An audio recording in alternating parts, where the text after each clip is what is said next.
Don't miss the tea. Subscribe now. Girl, grab the bottle. No, not the glass, the whole bottle.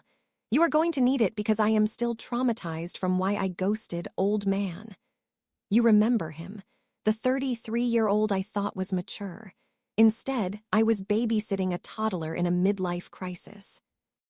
It starts the night before the incident. We were at karaoke, and he decided his body was a chemistry experiment. I watched him take a Viagra, an Adderall, and a 50 mg THC drink, then chase it with alcohol. I told him, maybe don't mix uppers, downers, and boner pills. He just smirked and said, I'm fine, you're not my mother. Famous last words. The next day, my friend Sarah invites us to the mansion she's house-sitting. I ask to bring him. Biggest mistake of my life. I made him scrambled eggs, remember that, and we drive over. He steps out of the car at this fancy pool party wearing full-body compression gear and a floppy hat because he's sensitive to the sun. Sarah looked at me like I brought an alien. But whatever, he gets in the pool for 5 minutes, then abruptly climbs out. He stands on the deck, dripping wet, right next to the bathroom door. Now, if you're gonna puke, you run to the bathroom, right? Not him. He puts his hands on his knees and just stands there. I'm watching from the water thinking, is he okay? And then it happens. Girl, he projectile vomited. Everywhere. It wasn't a little spit-up. It was an exorcism all over the pristine pool deck.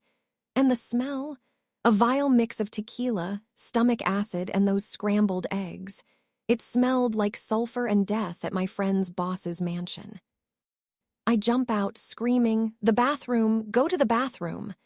I shove him inside, point at the toilet, and he leans over and throws up on the floor right next to it. I was disassociating.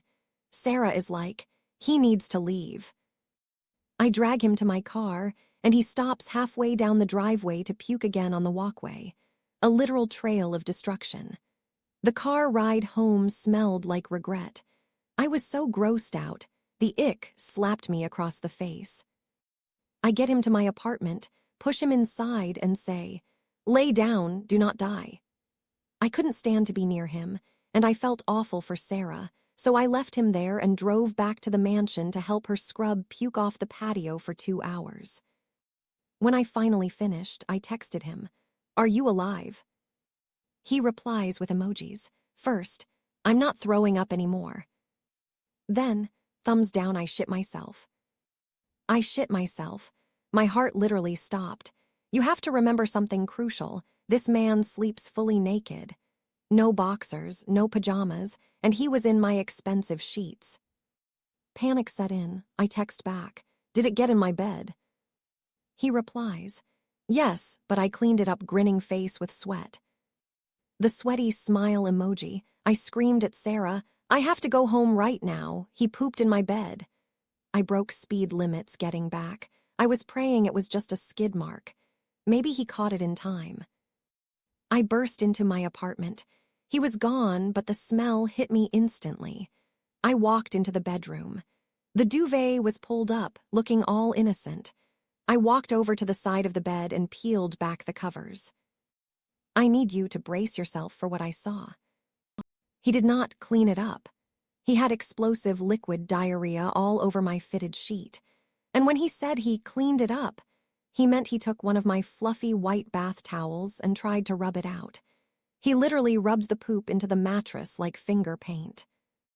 There was a giant, brown, wet smear soaked through the mattress protector and into the actual mattress.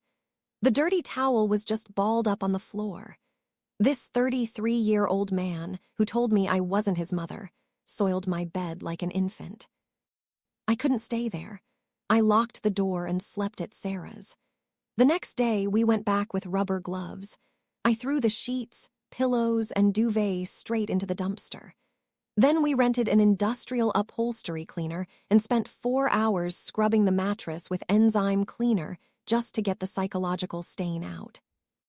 Needless to say, he is blocked, and that is why I don't date older men anymore. Pass the wine.